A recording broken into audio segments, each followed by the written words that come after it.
Los monitors marcaron una línea plana.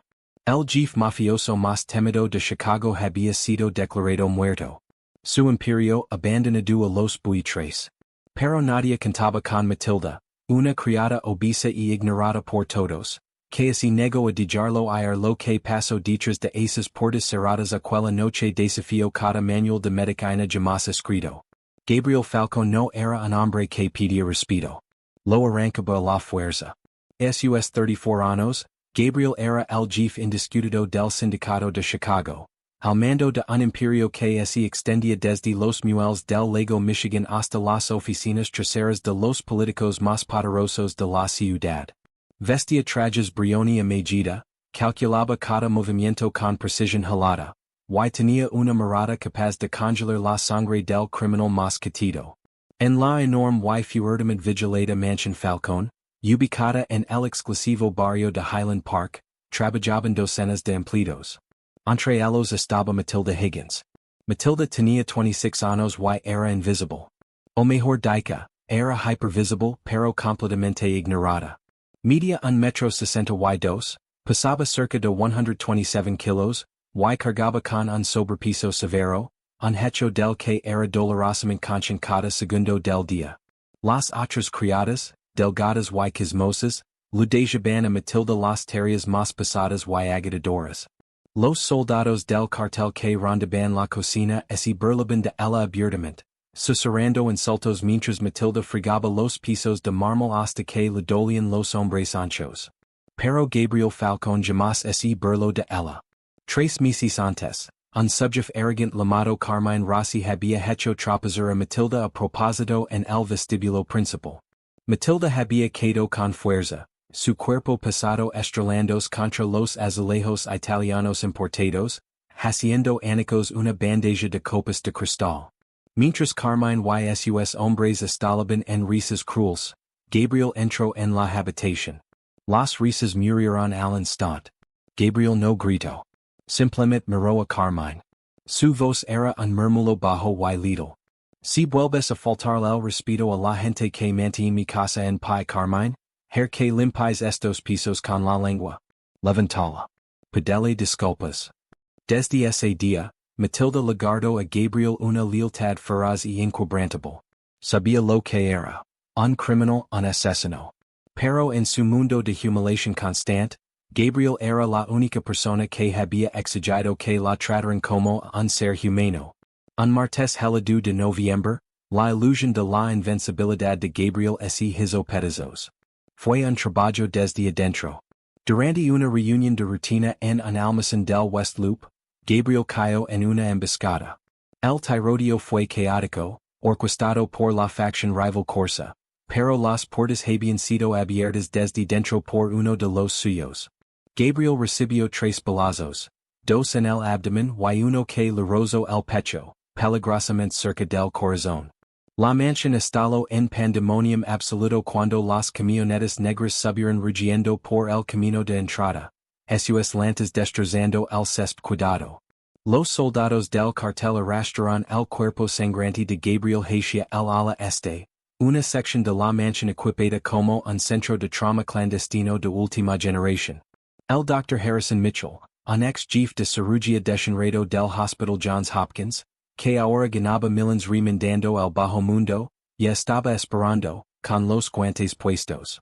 Matilda observaba desde las sombras de la despensa, el corazón golpeando contra las costillas, la respiración atorada en la garganta al ver la cantidad de sangre que empapaba la camisa blanca de Gabriel. Las puertas de la sala médica se cerraron de golpe. Durante 2 horas agonizantes, la mansión contuvo el aliento. Carmine Rossi caminaba de un lado a otro del pasillo, rodeado de leales que ya empezaban a susurrar sobre secesión territorios, y quien controlaría las cuentas en el extranjero de las Islas Cayman. Dentro de la sala de cirugía, el Dr. Mitchell estaba perdiendo la batalla. Su prisión está cayendo en picada. Denle otro miligramo de epinefrina, le ladró Mitchell a su asistente. Doctor, no es solo la pérdida de sangre. El asistente entró en pánico mirando los monitors. La sangre no está coagulando bien, y su temperatura corporal está bajando de forma anormal. Y es una neurotoxina. Las balas estaban impregnadas. Mitchell soltó una maldición violenta. Era un cóctel de tetrodotoxina sintética, un veneno paralizante letal mezclado con un fuerte sedante, probablemente fabricado en un laboratorio clandestino. Estaba diseñado no solo para matar, sino para apagar por completo el sistema nervioso central, ocultando el momento exacto de la muerte. Cargando el desfibrilador a 200 julios. Despejan. El cuerpo de Gabriel se sacudió sobre la mesa de acero, pero el monitor siguió marcando una línea recta y implacable. 300. Despejan. Nada. El zumbido agudo y continuo del electrocardiograma resonaba contra las paredes blancas y estrellas. Mitchell revisó las pupilas de Gabriel con una linterna, fijas y dilatadas. Su piel había adquirido la palidez cerosa de un cadáver. Buscó el pulso en la arteria carótida. No había resistencia y fluyó alguno. A las 11:42 de la noche, el Dr. Mitchell se quitó la mascarilla quirúrgica manchada de sangre. Miró el reloj en la pared, con el rostro sombrío. Hora de la muerte, 11:42. Empucuenlo. Tengo que ir a decírselo a los lobos de afuera. El personal médico desconectó las vías intravenosas, cubrió el rostro de Gabriel Falcón con una pesada sabana blanca, y bajo el aire acondicionado a 10 grados para preservar el cuerpo hasta que llegara al amanecer el discreto equipo funerario. Cuando el Dr. Mitchell salió por las puertas y dio la noticia, la mansión estalló, no en duelo sino en ambición traicionera. Carmine Rossi asumió el mando de inmediato, gritando órdenes, enviando hombres a asegurar los arsenales y exigiendo que se cerrara la propiedad. El cuerpo de Gabriel quedó abandonado en la jalada a la médica, olvidado al instante por los mismos hombres que habían jurado dar la vida, ahora demasiado ocupados peleando por su trono. Para las 2 o'clock de la madrugada, la mansión era una sala de guerra llena de humo de cigarro, whisky y hombres gritando. Los guardias apostados fuera del ala este habían abandonado sus puestos para unirse a la lucha de poder en el gran comedor. Matilda se escabuló de la cocina. Lavaba puesto su uniforme gris holgado, el rostro cercado de lágrimas silenciosas. No podía creerlo. El hombre que la había defendido, el hombre que tenía más vida y energía aterradora que cualquiera que hubiera conocido, no podía simplemente haber sido. Sus pasos pesados no hacían ruido sobre las gruesas alfombras mientras recorría los pasillos oscuros que tan bien conocía. Luego al ala médica. Las pesadas puertas de metal estaban sin seguro. Al entrar, la ráfaga de aire helado la golpeó de inmediato. La habitación parecía un frigorífico. En el centro del cuarto, bajo la luz fluorescente cruda y implacable, yacía el cuerpo de Gabriel Falcón, cubierto por una sabana blanca. Matilda se acercó a la mesa de acero, sus manos grandes temblando. Con cuidado apartó la sabana. Gabriel parecía una estatua de mármol. Sus labios estaban ligeramente azules, su piel helada al tacto. El equipo de trauma le había vendado las heridas, pero le habían dejado el pecho descubierto. Un celoso desgarró la garganta de Matilda. No puedes estar muerto, susurró la voz quebrantos. Eres demasiado fuerte para ellos. No puedes ir así solo en el frío. Matilda puso la mano sobre el pecho de Gabriel. Estaba helado. La neurotoxina, combinada con la caída extrema de la temperatura de la habitación, estaba congelando rápidamente sus tejidos. No debería estar tan frío, pensó Matilda, su instinto materno luchando contra la finalidad de los monitores en línea recta que seguían apagados en el rincón. Nadie debería dejar este mundo congelándose en un cuarto de acero. Impulsada por una olida desesperada y ilógica de dolor, Matilda hizo lo impensable. Se subió a la pesada camilla quirúrgica. El metal crujió levemente bajo su peso considerable. Se acostó junto a Gabriel, acomodando su cuerpo grande y suave para quedar completamente pegada a su costado. Le pasó una pierna pasada por encima, extendió su brazo grueso sobre el torso vendado de Gabriel, y acurrucó el rostro helado de Gabriel contra su cuello carnoso y tibio. Matilda era una mujer corpulenta, y con esa corpulencia venia una enorme cantidad de calor corporal natural. Era como un horno vivo y respirant. Se envolvió alrededor de Gabriel como una manta pesada y con calefacción, encerrándolo entre sus covas suaves y el colchón, minimizando su exposición al aire helado del cuarto. Las lágrimas corrían por las mejillas relinas de Matilda, empapando el cabello oscuro de Gabriel. Aquí estoy, señor Falcón. Aquí estoy. No dejaré que pases frío. Paso una hora. Luego dos. A Matilda así lo acalambraban los músculos y le dolía el cuerpo por la postura incómoda sobre la mesa angasta, pero así negó a soltarlo. Su enorme volumen lo estaba aislando del frío. La temperatura de su cuerpo, elevada a casi 37 grados por la angustia, así filtraba lentamente hacia la carne helada de Gabriel. Cerca de las 4:15 de la madrugada, Matilda cambió de posición. Cuando su pecho grande presionó firmemente contra el esternón desnudo de Gabriel, así detuvo. Frunció el seno, conteniendo la respiración. Pegó la oreja contra el pecho de Gabriel, justo sobre el corazón, aplastando la mejilla contra su piel fría. Silencio. Luego, un sonido tan débil que casi así convenció de haberlo imaginado. Era débil. Increíblemente lento. Pasó un minuto entero en un silencio agonizante. Matilda jadeó, abriendo los ojos de golpe. Recordó un programa médico que había visto mientras planchaba sábanas. La hipotermia extrema puede imitar la muerte. Las toxinas pueden hacer que el corazón lata casi imperceptiblemente. Gabriel no estaba muerto.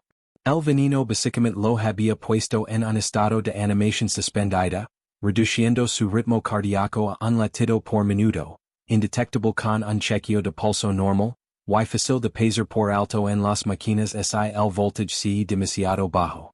Pero el cuarto helado lo materia de verdad si su sangre no empezaba a moverse. El pánico y la adrenalina inundaron el cuerpo pesado de Matilda. No podía gritar pidiendo ayuda. Los hombres de Carmine Rossi probablemente terminarían el trabajo si sabían que el Jefe seguía respirando. Tenía que mantenerlo caliente. Tenía que hacer que su sangre siguiera circulando. Matilda así montó a horcajadas sobre las caderas de Gabriel, sus muslos pesados anclándolo contra la mesa. Colocó sus manos grandes y fuertes, encalecidas por años de fregar pisos de piedra, en el centro del pecho de Gabriel. Lanzó todo el peso de su cuerpo hacia abajo en una compresión torácica. La fuerza de su volumen presionó profundamente la cavidad del pecho de Gabriel. Se levantó y volvió a empujar. 1, 2, 3, 4. No estaba haciendo reanimación completa. Gabriel respiraba débilmente por su cuenta, un jadeo superficial cada 2 minutos. Matilda actuaba como una bomba mecánica para su corazón lento, empujando la sangre calentada desde el centro de su cuerpo, calentada por el propio cuerpo masivo de Matilda, hacia sus extremidades. El esfuerzo físico era inmenso. En 10 minutos, Matilda estaba empapada en sudor. Su uniforme se pegaba a los pliegues de su estómago, lo ardían los brazos por el ácido láctico, y respiraba con dificultad. Pero cada vez que quería detenerse, miraba el rostro de Gabriel, recordando el día en que él había defendido su dignidad en el vestíbulo. Vamos, Jefe, gruñó Matilda, las lágrimas y el sudor cayendo de su barbilla hacia el pecho pálido de Gabriel. Respira. Tienes que respirar. Matilda alternaba entre compresiones agresivas impulsadas por su peso y frotar con violencia los brazos y piernas de Gabriel con sus manos gruesas, generando fricción intensa. En sus pausas, se acostaba sobre el cuerpo pesado y ardiente de Gabriel para transferir cada gota de calor que podía reunir, incubándolo por completo. Para las 5:30 de la madrugada, el tinte azul había desaparecido de los labios de Gabriel. Para las 5:50, Matilda sintió un alivio firme y constante bajo la palma de su mano. El corazón de Gabriel se estaba acelerando, luchando contra los efectos paralizantes del veneno mientras el calor descomponía los compuestos sintéticos en su torrente sanguíneo. A las 6 o'clock en punto, las pesadas puertas de metal de la sala médica se abrieron con un sisio. Carmine Rossi entró a zancadas, con una sonrisa engreída y triunfante, flanquedo por el Dr. Mitchell, quien sostenía una bolsa negra para cadáveres. Muy bien doc. Cierra la bolsa y sacámoslo por atrás antes de que llegue el FBI. La voz de Carmine se atoró en su garganta. La escena frente a ellos desafiaba toda lógica. La criada obesa, empapada en sudor, el cabello alborotado, estaba sentada ahorcajada sobre el jefe mafioso supuestamente muerto, sujetándolo por los hombres.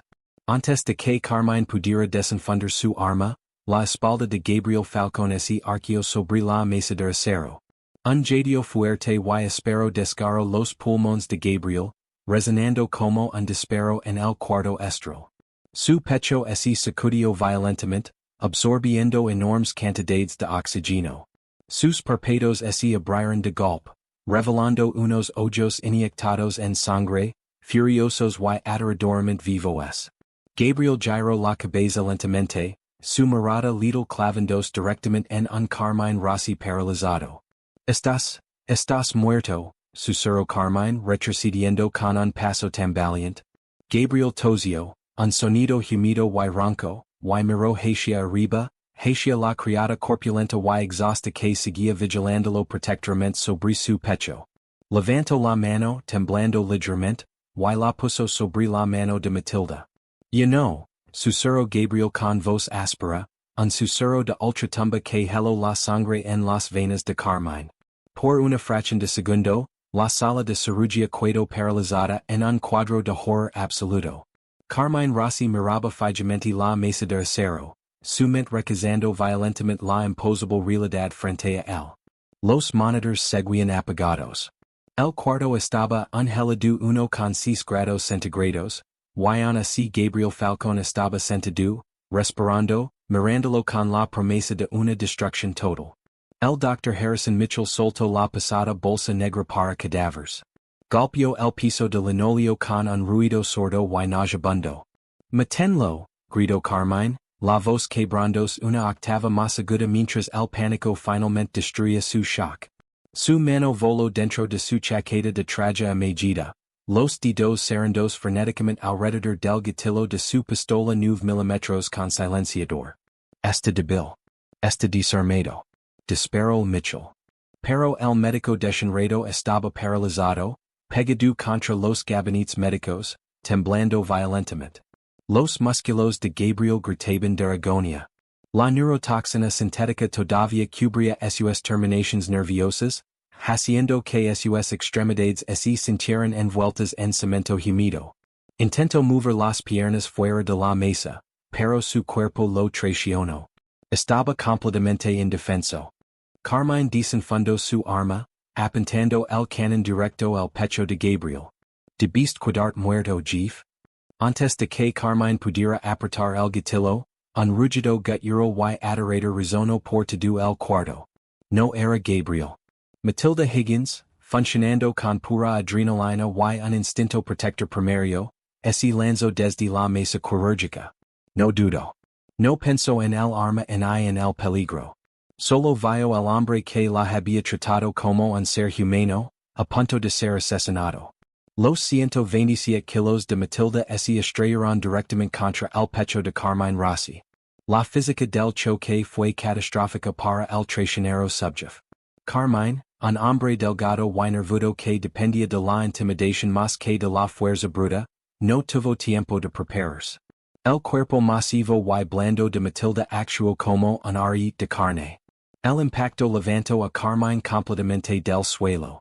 El arma se disparó descontroladamente hacia el techo, haciendo llover yeso sobre ellos mientras caen hacia atrás. Se estrellaron contra un gabinete alto de vidrio lino de suministros quirúrgicos. El vidrio pesado estalló hacia afuera en una explosión espectacular de cristales, jeringas y bolsas de solución salina. Carmine golpeó el piso con fuerza, el aire completamente expulsado de sus pulmones. Pero Matilda no se detuvo. Descendió sobre él con todo el peso de su cuerpo pesado, clavando el pecho de Carmine contra el linóleo agrietado. Luego agarró la muñeca del arma con ambas manos gruesas y encalecidas, golpeándola contra el piso con una fuerza aterradora y desesperada hasta que los dedos de Carmine se contrajeron y soltaron el arma. La pistola se deslizó por el piso, deteniendo cerca de la pata metálica de la mesa quirúrgica. Quítate de encima, vaca gorda, jadeó Carmine, el rostro poniéndose morado mientras lucaba bajo el enorme peso de Matilda. Le lanzó golpes salvajes a las costillas, los puños hundiéndose en su carne suave. Pero Matilda apretó los dientes, ignorando el dolor punzante. Le clavó las rodillas pesadas en los hombres, inmovilizándolo por completo. Gabriel observó todo el brutal espectáculo, el pecho agitándose. Una sonrisa oscura y aterradora se extendió lentamente por su rostro pálido. Mitchell, dijo Gabriel con voz áspera, vibrando con autoridad letal. El doctor Mitchell se estremeció. Levanta el arma, Harrison. Pedala hacia mí. Ahora. Mitchell, comprendiendo exactamente hacia donde había virado el viento, se arrastró sobre manos y rodillas. Recogió la pistola con silenciador y la deslizó por el piso. La mano de Gabriel temblaba mientras sujetaba el arma, pero su puntería estaba centrada a la perfección. Apuntó el cañón hacia el traitor que forcejeaba bajo la criada. Matilda, dijo Gabriel, suavizando la voz apenas un poco, un contraste marcado con el acero frío en su mirada. Levante carino. Ya es suficiente. Jadeando con el uniforme rasgado y cubierto de la sangre de Carmine y vidrios rotos, Matilda apartó lentamente su cuerpo pesado del subjef, tambaleándose hacia atrás. Carmine boqueó buscando air, sujetándose las costillas maguladas mientras intentaba incorporarse. Miró por el cañón de su propia arma, directo a los ojos inquebrantables de Gabriel. Gabriel espera por favor. Fueron los corsos. Me obligaron, suplicó Carmine levantando las manos. Tú abriste mis puertas, Carmine, susurró Gabriel, el frío en su tono bajando aún más la temperatura del cuarto. Y después insultes de mi enfermera. Dos disparos silenciados resonaron suavemente en la sala médica. Carmine Rossi se desplomó hacia atrás sobre el vidrio roto, un charco oscuro de sangre carmesí expandiéndose rápidamente bajo él. No volvió a moverse. Gabriel bajó el arma, la respiración entrecortada. Miró hacia Mitchell. Tráeme un teléfono. Después arreglame los vendajes. Si me desangro ahora, te juro por Dios, Harrison, que te esperaré en el infierno. 10 minutos después, Gabriel hizo una sola llamada ronca a Lorenzo y Domenico, dos capitanes del sindicato cuya lealtad era incuestionable, principalmente porque odiaban a Carmine Rossi. Cuando las pesadas puertas de la sala médica se abrieron de nuevo, Lorenzo y su escuadrón fuertemente armado irrumpió en el cuarto. Vieron al Jefe resucitado sentado sobre la mesa y el cadáver sangrante de Carmine en el piso, y de inmediato bajaron la mirada en absoluta sumisión. Limpian esto, ordenó Gabriel, la voz cada vez más fuerte mientras el calor volvía a su sangre. Cierren la propiedad. A cualquier hombre que le haya jurado lealtad a Carmine en las últimas 6 horas, levenlo a los muelles y aháganlo. Sin exceptions. Sí, Jefe, asintió Lorenzo de inmediato. Y Lorenzo, añadió Gabriel, señalando con una mano ensangrentada hacia el rincón del cuarto. Allí, temblando violentamente mientras la adrenalina abandonaba su cuerpo, estaba Matilda.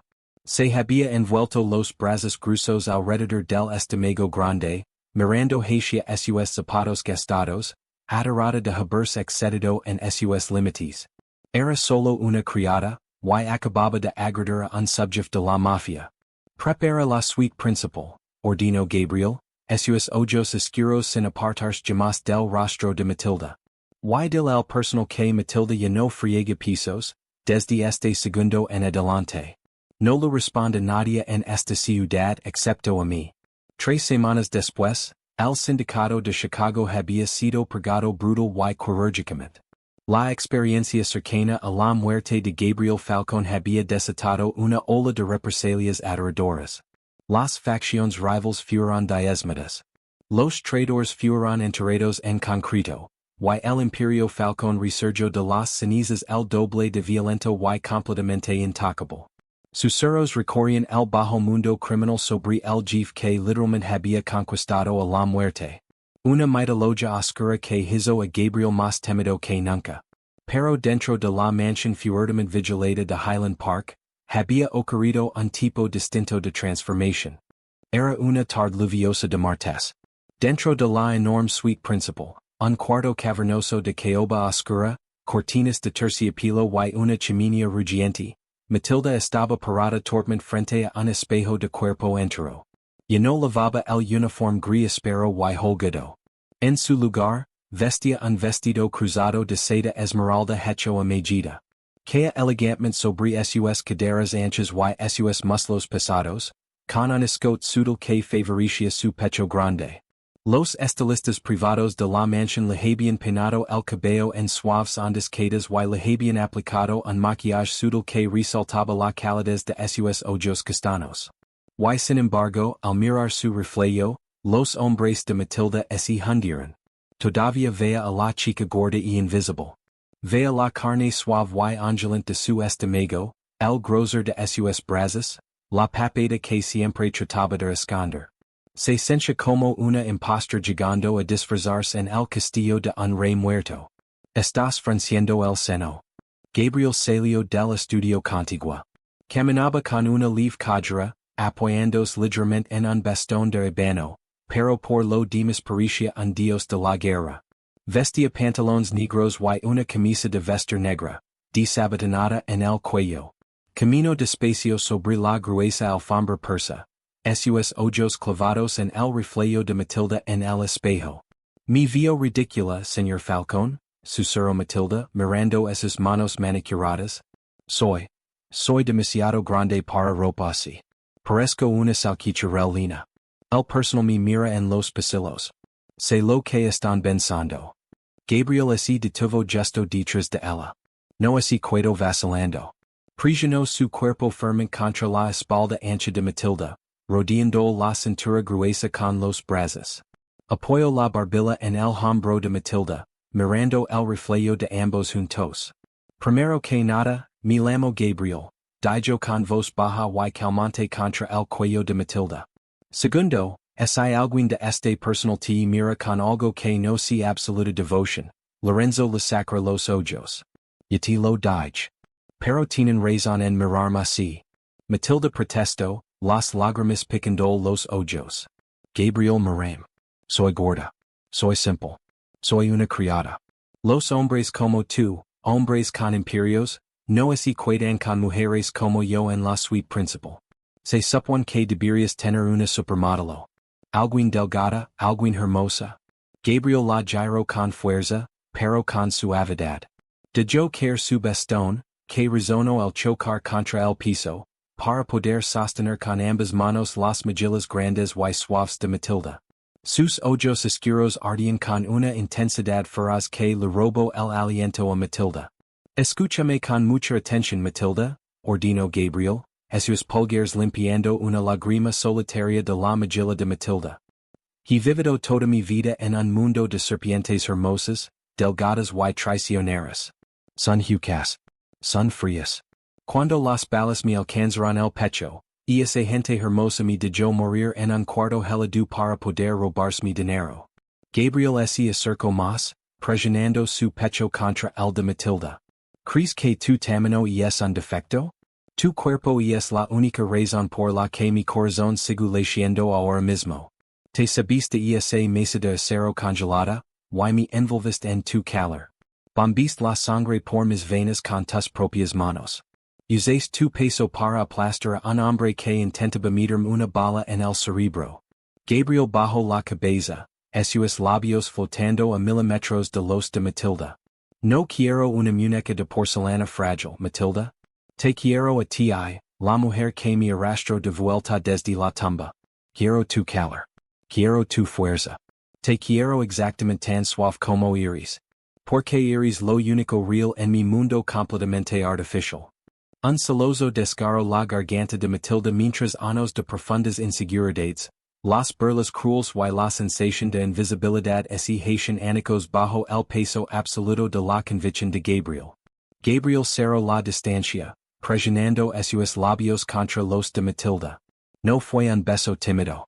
Fue posesivo, consumidor, profundamente reverent. La beso como un hombre hambriento que finalmente había encontrado sustento. Los brazos pesados de Matilda subieron, rodeando los hombres anchos de Gabriel, atrayéndolo contra sus covas. Por primera vez en su vida, Matilda no intentó meter el estómago en esconder su volumen.